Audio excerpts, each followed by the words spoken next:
Kami bawa pujian, nyanyian kemenangan, masuk di depan-Mu, hati kami bersuka. Kami terangkan, sorakan kemenangan. Selamat pagi semua.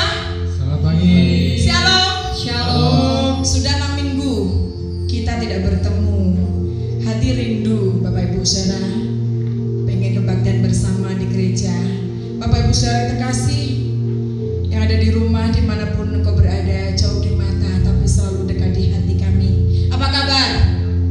Luar biasa, amin. Ya, karena Tuhan kita, Tuhan yang luar biasa. Puji nama Tuhan. Semua sehat, dan doa kami semua dalam perlindungan Tuhan senantiasa. Mari kita mulai ibadah di awal minggu bulan Mei. Kita bersama-sama menaikkan pujian. Dia Allah yang besar. Kita patut bersyukur kepada Tuhan kita, Allah yang luar biasa. Nama Yesus, Dia Raja segala raja, Tuhan yang layak kami sembah. Satu nama yang memberi kemenangan, satu nama yang menyelamatkan kami, dan satu nama yang memberikan kekuatan, satu nama yang membangkitkan semangat dalam hidup kami. Kau layak disembah.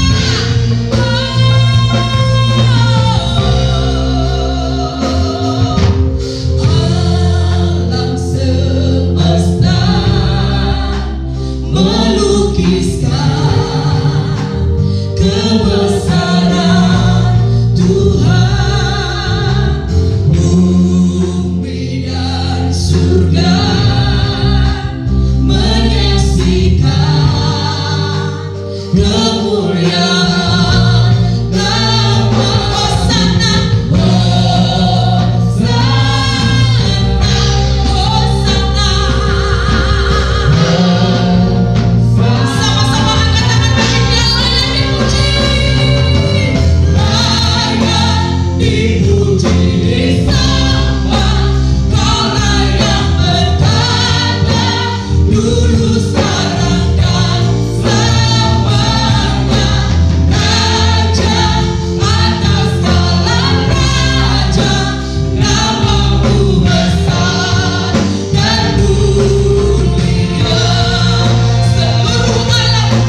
Terima kasih Bapak. Kami serahkan seutuhnya ibadah kami. Dan hamba membuka ibadah pagi ini di dalam nama Tuhan Yesus Kristus. Amin. Berikan kemuliaan bagi Tuhan. Haleluya. Haleluya. Satu nama yang besar adalah nama Yesus. Mari kita bersama-sama dengan pujian ini.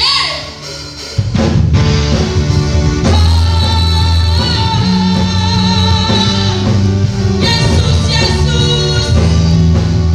Katakan bersama-sama.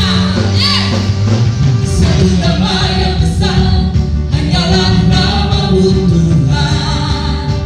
Gunung batu kekuatan hanyalah nama-Mu Tuhan.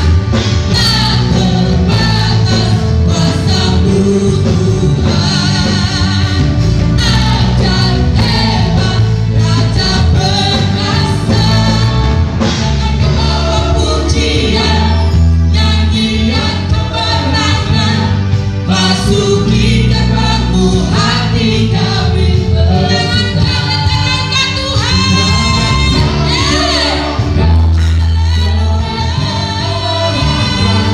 Terpujilah nama-Mu Yesus Raja. Segala Raja. Tepuk tangan bagi Dia. Raja kita, segala Raja. Tuhan kita yang berkuasa. Satu nama yang besar hanyalah nama-Mu Tuhan. Gunung batu kekuatan hanyalah nama-Mu Tuhan. Tak terbatas kuasa-Mu Tuhan. Ajaib hebat Raja perkasa. Bawa pujian, nyanyian kemenangan. Masuki gerbang-Mu hati kami terangkan Tuhan.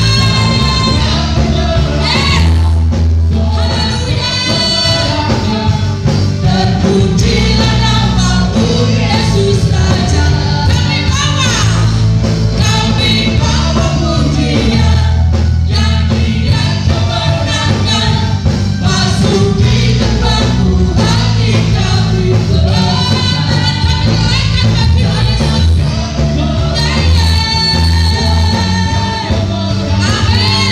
terpujilah nama-Mu Yesus Raja. Terpujilah nama-Mu Yesus Raja. Terpujilah nama-Mu Yesus Raja. Segala Raja. Katakan bersama. Yesus itu Raja. Sekali lagi. Yesus kau Raja. Berikan sorak-sorai bagi Dia. Yesus Raja saudara. Haleluya. Haleluya. Allah yang dahsyat, Allah yang luar biasa. Puji nama Tuhan. Bapak Ibu saudara-saudari, saya mengajar pagi hari ini untuk kita mempersiapkan hati kita untuk mendengarkan firman Tuhan yang akan disampaikan oleh hamba-Nya. Dan kiranya itu menjadi kekuatan dalam hidup ini dan menjadi semangat yang baru dalam menjalani hidup dimanapun Bapak Ibu saudara-saudari berada. Mari kita bersama-sama katakan, sujud di altarnya.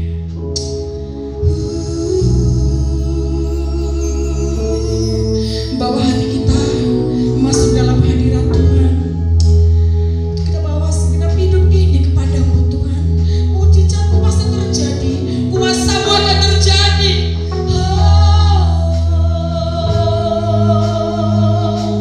Angkat tangan bagi Dia.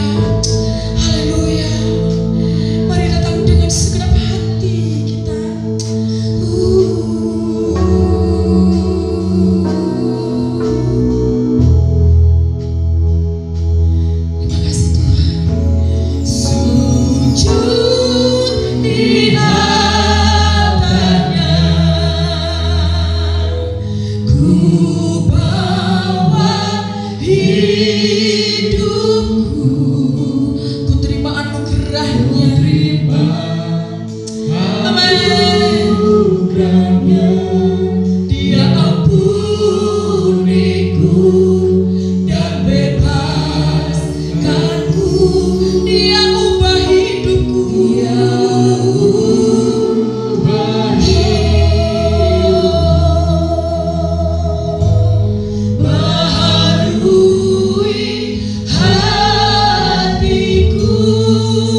Tuhan, Engkau yang mengungkapkan isi hatimu pagi hari ini, sehingga setiap firman Tuhan yang kami tangkap, kami terima adalah kebenaran yang menuntun kami dan membawa kami di dalam kebenaran-Mu, sehingga hidup kami semakin berkenan di hadapan-Mu.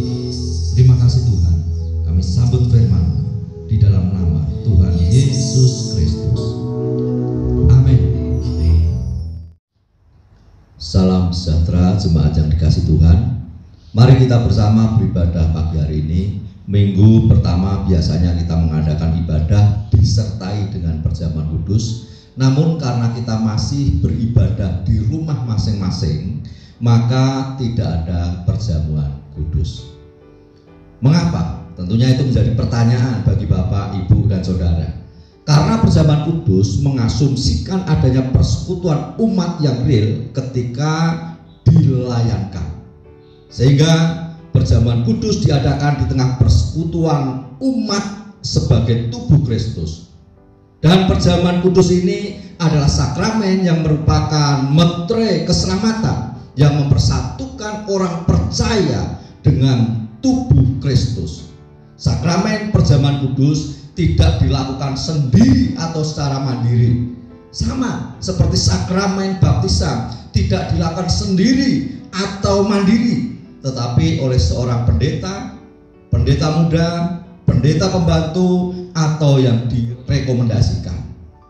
Oleh karena itu, kita akan melakukan perjamuan kudus setelah kita bersama-sama beribadah di gereja.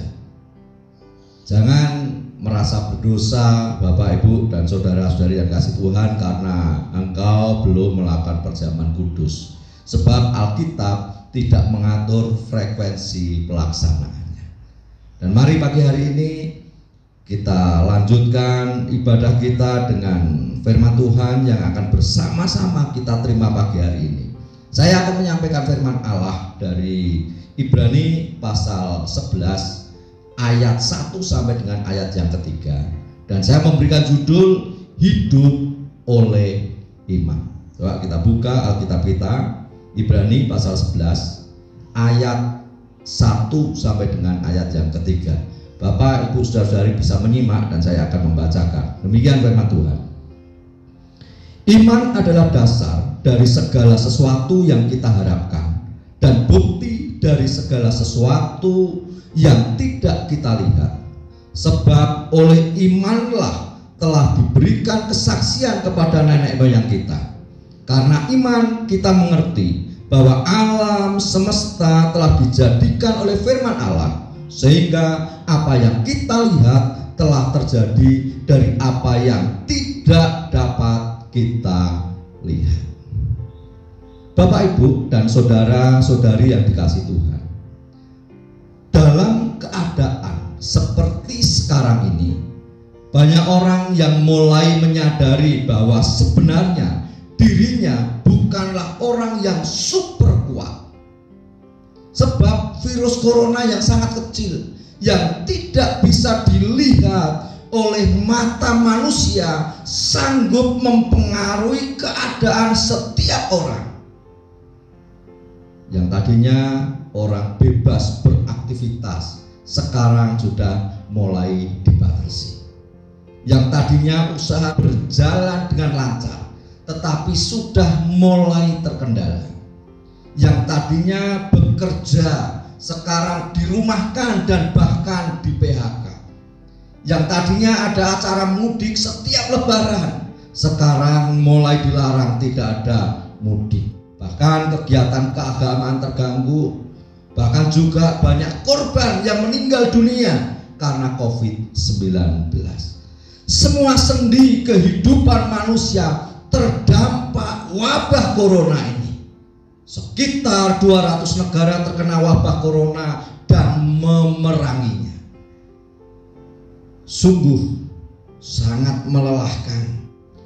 Namun ada segi positif bagi umat manusia, yaitu menyadarkan bahwa manusia lemah dan perlu pribadi yang berkuasa, yaitu Tuhan. Maka setiap orang mulai mendekatkan dirinya kepada Tuhan dan belajar hidup dalam iman. Ibrani 10 ayat 38 mengatakan, tetapi orangku yang benar akan hidup oleh iman, dan apabila ia mengundurkan diri, maka aku tidak berkenan kepadanya. Bagaimana hidup oleh iman itu? Dalam Ibrani 11 ayat 1 sampai dengan 3 ada 3 hal yang ingin saya sampaikan. Yang pertama, orang yang hidup oleh iman, maka dia sanggup percaya sekalipun belum melihat. Di dalam ayat pertama tadi dalam Ibrani 11, iman adalah dasar dari segala sesuatu yang kita harapkan dan bukti dari segala sesuatu yang tidak kita lihat. Iman merupakan kepastian yang mutlak bahwa yang dipercayai benar dan yang diharapkan itu pasti datang. Iman adalah suatu keyakinan kepada Tuhan yang dipercayai bahwa Tuhan itu tidak pernah mengingkari janjinya, sehingga pengharapan kita kepada Tuhan tidak pernah sia-sia. Karena Tuhan yang menjadi pengharapan kita akan memenuhi janjinya. Maka bagi kita yang beriman akan berpegang teguh kepada janji Allah dan berpegang teguh kepada firman Allah di dalam segala sesuatu yang sedang kita hadapi. Dalam banyak hal kita tidak bisa memahami rencana Allah dalam kehidupan kita. Dan bahkan lewat setiap peristiwa yang terjadi dalam hidup saya dan saudara, seringkali kita bertanya, apakah maksud Tuhan di balik peristiwa yang sedang terjadi ini? Dan pertanyaan itu menunjukkan bahwa kita terbatas untuk mengerti, kita terbatas untuk memahami maksud Tuhan dalam setiap peristiwa yang sedang kita hadapi. Namun satu hal yang kita percaya bahwa rencana Tuhan selalu indah dalam hidup saya dan saudara, dan rancangannya adalah rancangan keselamatan.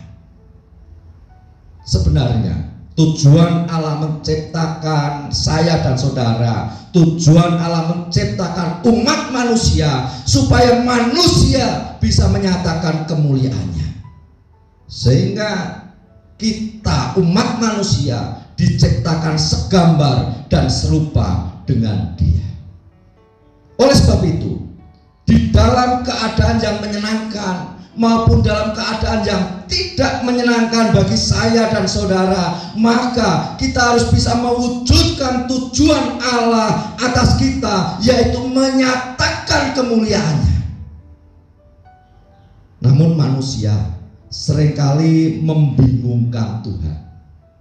Ketika diberkati lupa menaikkan syukurnya di hadapan Tuhan, dan bahkan berkat itu bisa menjadi kesombongannya, sehingga dia merasa tidak perlu orang lain dan bahkan seringkali merasa tidak perlu Tuhan.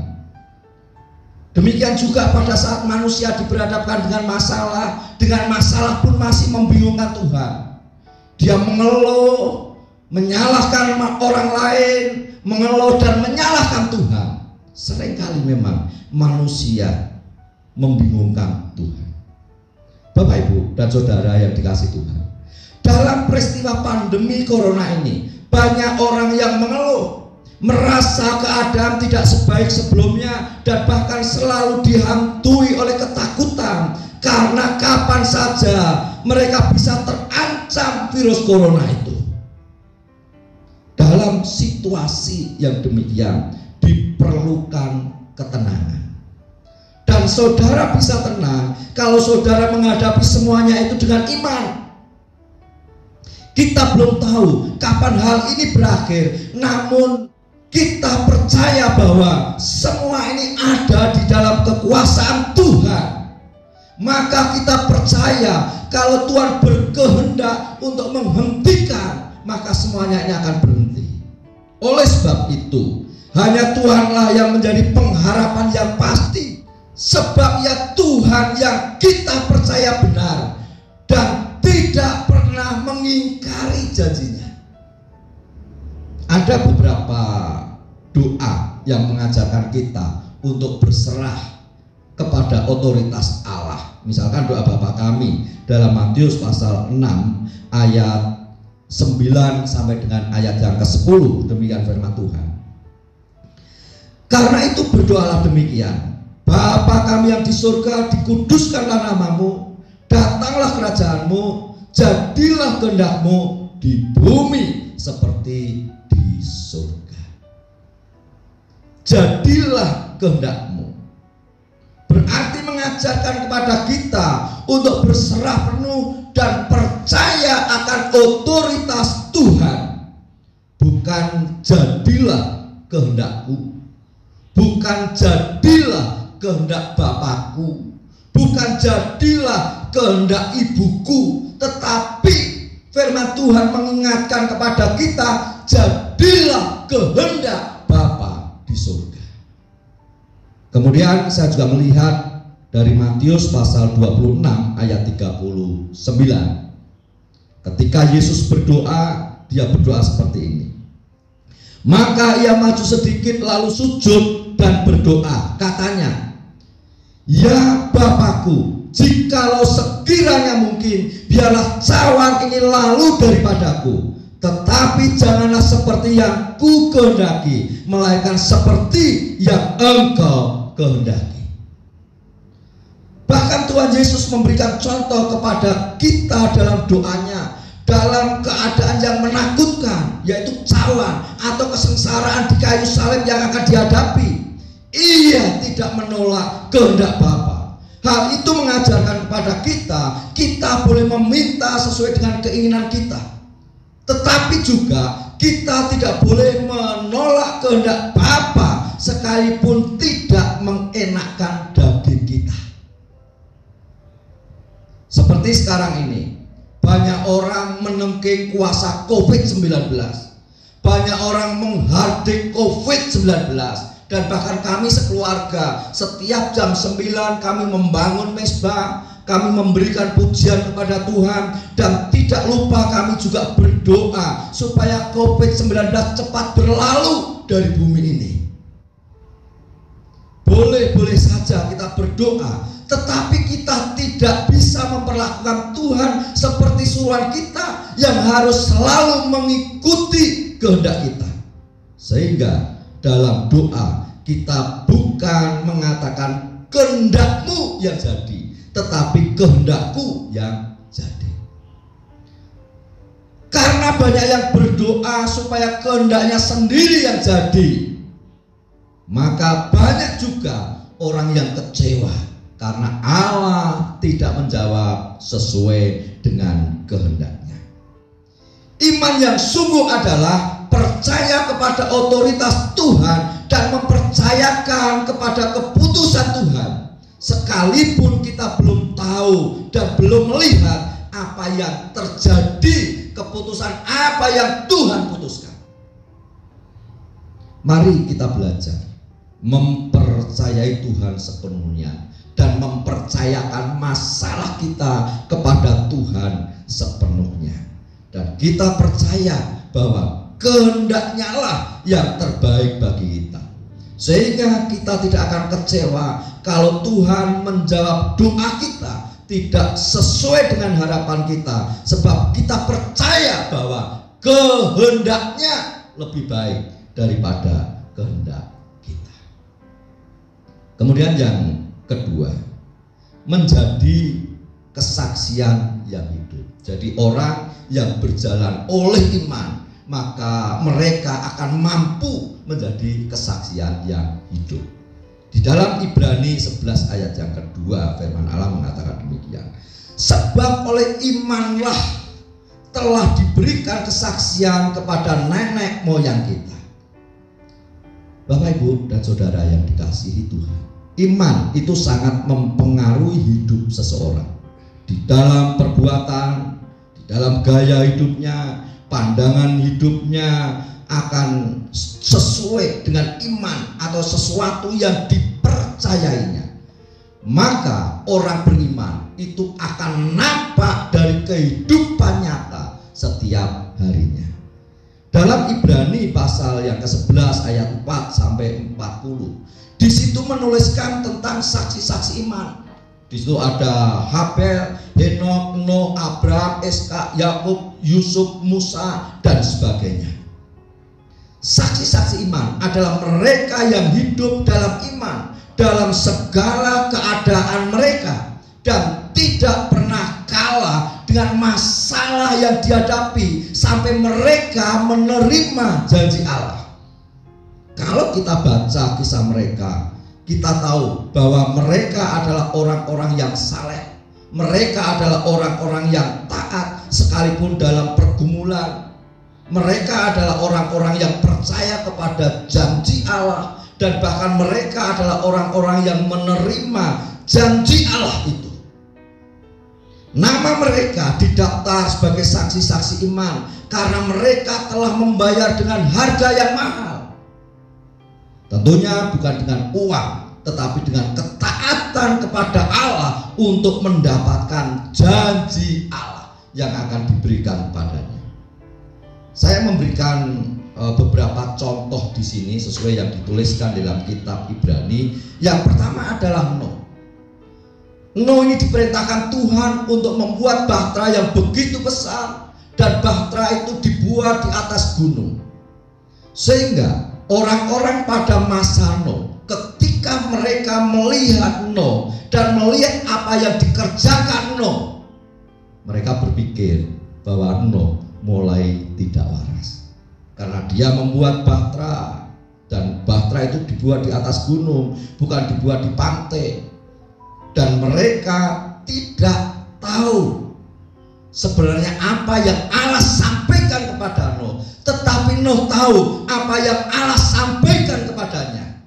Sehingga Nuh mendengarkan, Nuh taat, Nuh melakukan perintah Allah, dan bahkan Nuh membuat bahtera itu dari bahan yang sudah ditetapkan Allah, bahkan ukurannya pun ditetapkan Allah, dan Nuh melakukan persis seperti yang diperintahkan Allah. Nuh taat, Nuh setia kepada perintah itu. Nuh membuat bahtera persis dengan keinginan Allah, sehingga pada saat hujan besar 40 hari 40 malam hujan itu terus turun, maka terjadilah banjir yang sangat besar, banjir yang sangat dahsyat, bahkan semua gunung di muka bumi ditenggelamkan oleh air. Namun Nuh beserta keluarganya diselamatkan oleh Allah, dan selama 150 hari bumi ditenggelamkan oleh air. Kita melihat bagaimana Nuh taat, bagaimana Nuh mendengarkan suara Allah, dan dia membayar mahal dengan apa yang dilakukannya, sebab dia percaya bahwa apa yang diperintahkan Allah itu akan terjadi, sehingga dia lakukan persis seperti yang diperintahkan Allah. Kemudian saya juga melihat bagaimana Abraham, waktu itu namanya Abram, dia dipanggil oleh Allah untuk meninggalkan kampung halamannya, meninggalkan saudara-saudaranya, dan pergi ke suatu tempat yang dia sendiri tidak tahu. Namun dia mendengarkan suara Allah, dia melaksanakan, dia menuruti, dan dia pergi meninggalkan kampung halamannya. Dan bahkan juga Alkitab menceritakan bagaimana pada saat Abraham ini menunggu janji Allah bahwa Allah akan memberikan keturunan kepadanya. Abraham setia menunggu janji Allah. Dia pun pernah mentertawakan karena begitu lama menunggu janji Allah, dan janji Allah itu belum juga diterima. Sampai selama 25 tahun sejak Allah menjanjikan keturunan baru kepadanya, maka janji itu baru dinyatakan. Pada saat Abraham berusia 100 tahun, pada saat Sarah berusia 90 tahun dan mati haid, namun janji itu terjadi. Maka di sini kita melihat bahwa Allah yang berjanji tidak pernah mengingkari janjinya. Dan rupanya ketaatan bukan berhenti sampai di situ. Iman diuji, di mana anak yang sangat dikasihi Iskak yang diberikan oleh Allah. Allah minta supaya anak itu dikorbankan. Tentunya sebagai orang tua yang sangat menantikan kehadiran seorang anak, seorang putra. Dan ketika putra itu sudah ada bersama dengannya, dia sangat mengasihi. Maka ketika Allah minta untuk dikorbankan, Abraham sangat sedih. Tetapi kesedihan hati Abraham tidak menutupi kesetiaannya terhadap Allah, tidak menghalangi kesetiaannya kepada Allah, tidak menggoyahkan imannya kepada Allah. Maka dia tetap menuruti apa yang menjadi kemauan Allah. Dia membawa Iskak ke tempat yang ditujukan Allah bersama dua bujangnya. Dia pergi di mana Iskak membawa kayu dan Abraham sendiri membawa pisau sebagai persiapan untuk korban bakaran.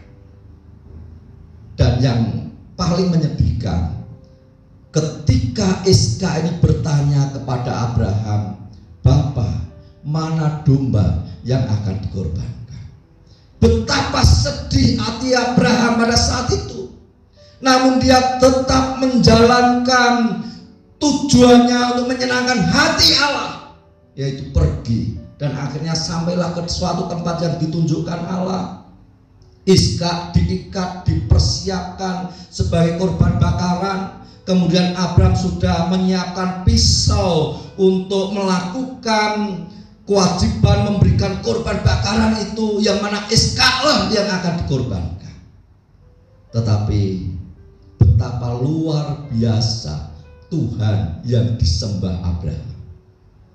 Dia menyiapkan seekor domba yang tertambat di semak-semak, dan domba itulah yang digunakan sebagai pengganti korban, yang akhirnya Iskak tidak dikorbankan, tetapi domba itulah yang dikorbankan.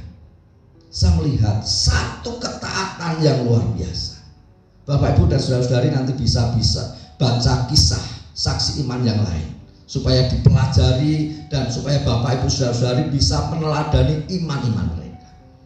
Jadi saya melihat di situ bahwa mereka sudah membayar mahal oleh karena iman dan percayanya kepada Allah. Maka mereka mau melakukan sesuatu yang terkadang mereka harus dibenarkan satu pergumulan untuk melakukannya, tetapi mereka harus melakukan demi ketaatan dan kesetiaannya kepada Allah.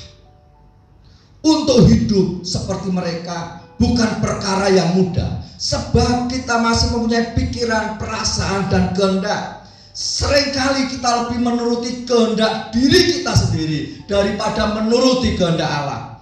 Seringkali iman kita ini juga dipengaruhi oleh pikiran kita, dipengaruhi oleh perasaan kita, sehingga kita bimbang dan meragukan Allah yang menjanjikannya, dan ragu dengan janji yang diberikannya.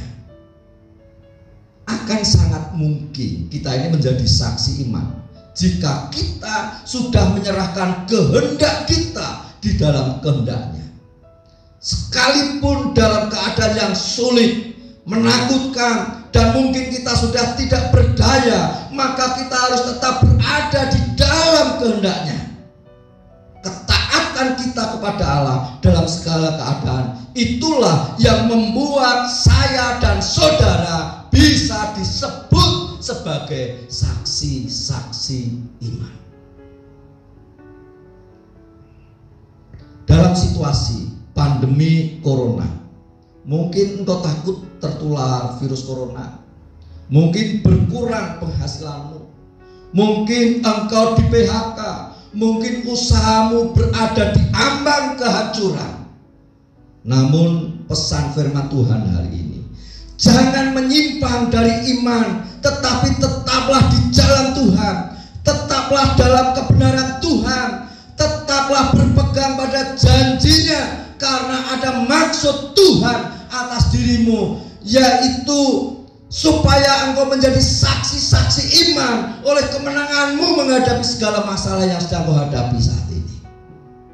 Saya percaya setelah pandemi corona ini berakhir, akan banyak orang beriman yang menceritakan mukjizat dari Tuhan, yang menceritakan pemeliharaan dari Tuhan, yang menceritakan keajaiban-keajaiban yang mereka alami selama mereka berada dalam kesusahan. Mereka akan menjadi saksi-saksi iman yang menceritakan kedahsyatan Tuhan yang pernah mereka alami. Apakah saudara rindu menjadi saksi-saksi iman? Arahkan hatimu kepada Tuhan dan teguhkan imanmu menghadapi kesulitan yang sekarang ini sedang engkau hadapi. Maka engkau akan muncul sebagai saksi-saksi iman. Kemudian yang ketiga, mampu melihat ke belakang dan ke depan. Jadi orang yang berjalan oleh iman, maka mereka mampu melihat ke belakang, mampu mereka melihat ke depan. Sekalipun kita tidak berada di masa lampau sebelum kita ada dan belum melihat pada masa depan yang belum kita lewati, tetapi kita percaya bahwa masa lampau pernah terjadi dan masa depan itu akan datang.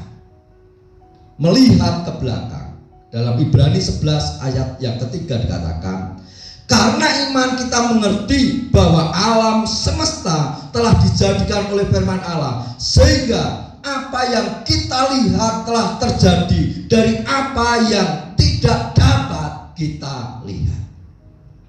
Karena iman, maka kita percaya bahwa dunia tidak terjadi dengan sendirinya, tetapi dunia terjadi. Dunia ada karena ada yang menciptakan, dan yang menciptakan itu adalah Allah. Pada saat bumi diciptakan, manusia belum ada, saya dan saudara belum ada. Tetapi kita percaya bahwa bumi itu sudah diciptakan olehnya. Dan hal itu dicatat di dalam Kejadian pasal 1 ayat 1. Pada mulanya Allah menciptakan langit dan bumi.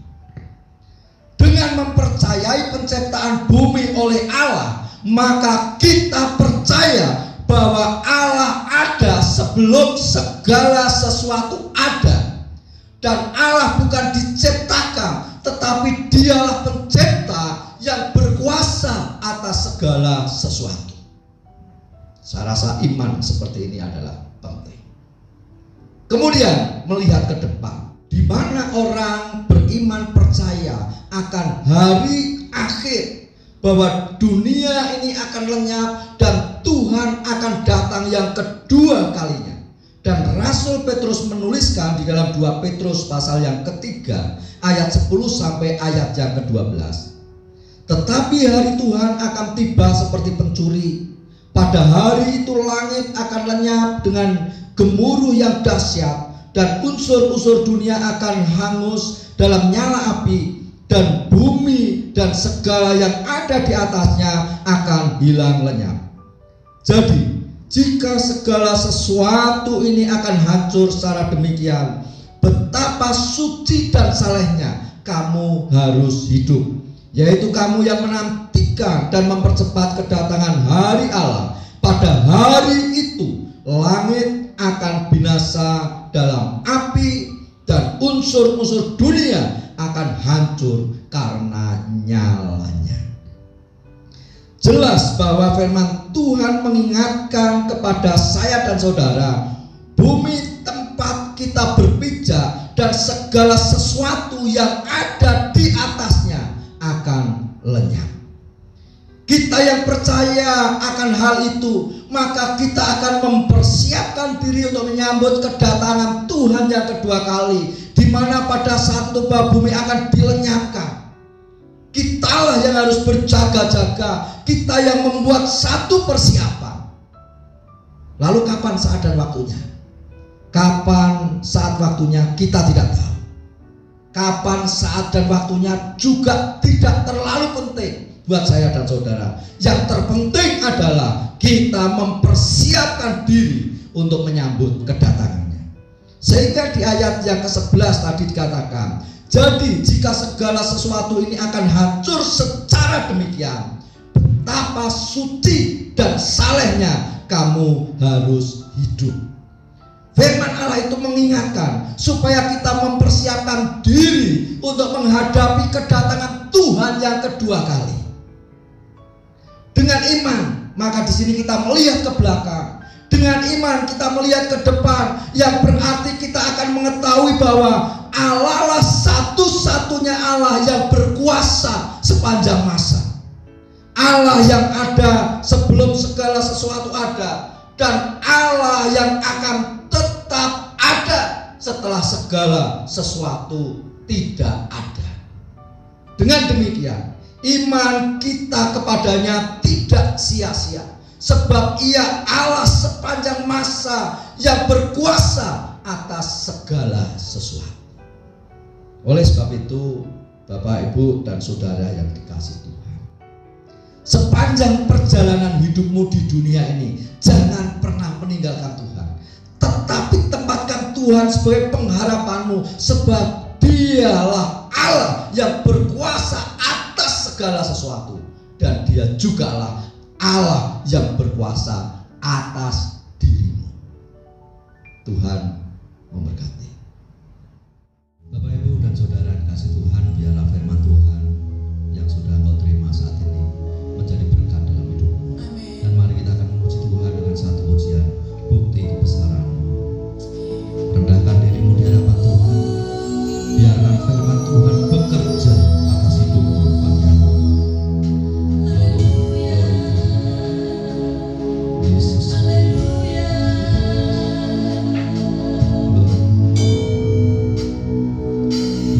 Hidupku menggenapi firman-Mu, tanda mujizat sertai tiap langkahku. Kau bersamaku di dalamku, jadi bukti kebesaran-Mu.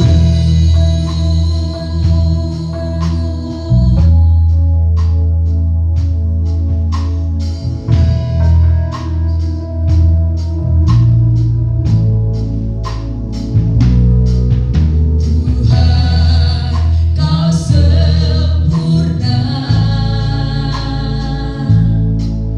dalam rencana-Mu dan karya-Mu. Ku serahkan hidupku, murnikan dengan Roh-Mu. Hidupku menggenapi firman-Mu, tanda mujizat sertai tiap langkahku. Kau bersamaku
virus corona.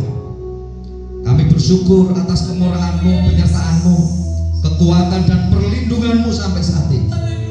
Dan pagi hari ini kami bersatu hati. Kami berdoa untuk saudara-saudara kami, untuk orang-orang di sekitar kami, untuk masyarakat di tempat kami tinggal. Kami serahkan mereka di dalam tangan kuasa-Mu Tuhan.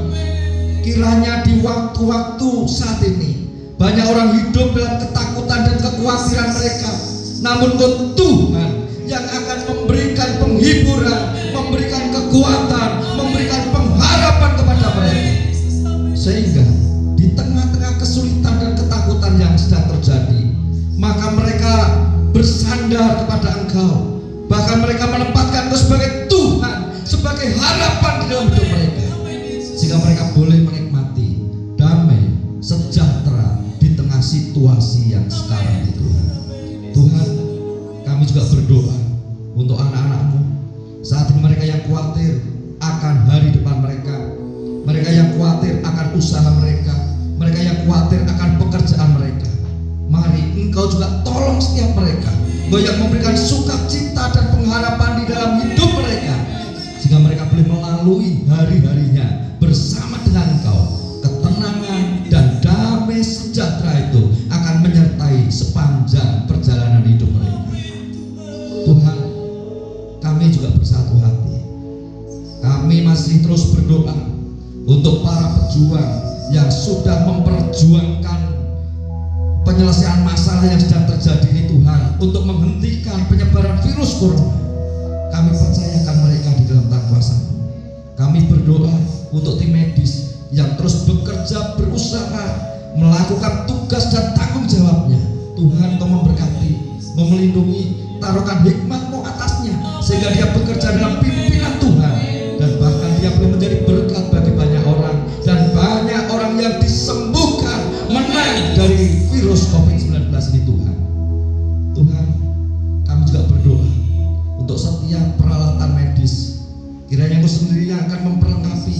Engkau kirimkan para donatur, Engkau kirimkan orang-orang yang Engkau berkati, sehingga mereka punya beban tanggung jawab untuk menyalurkan harta mereka, sehingga ikut ambil bagian untuk melengkapi setiap peralatan yang dibutuhkan oleh tenaga medis. Tuhan, kami juga berdoa saat ini buat aparat kepolisian, TNI, mereka yang terus melakukan tugas tanggung jawabnya. Mereka berjaga-jaga dan bahkan mereka mengatur segala sesuatunya yang perlu diatur.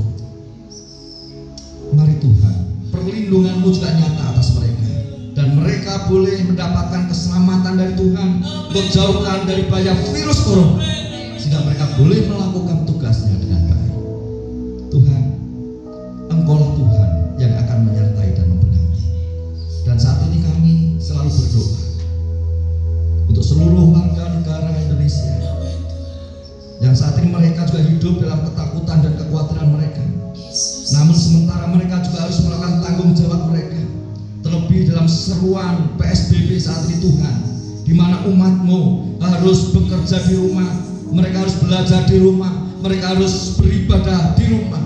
Mari Tuhan, Engkau menyadarkan setiap masyarakat warga negara Republik Indonesia Tuhan, sehingga mereka sadar akan bahaya virus corona ini, dan bahkan mereka boleh mendengarkan apa yang menjadi himbauan pemerintah, boleh melaksanakan, dan mereka pun menjadi pahlawan yang mengambil bagian untuk menghentikan penyebaran virus corona.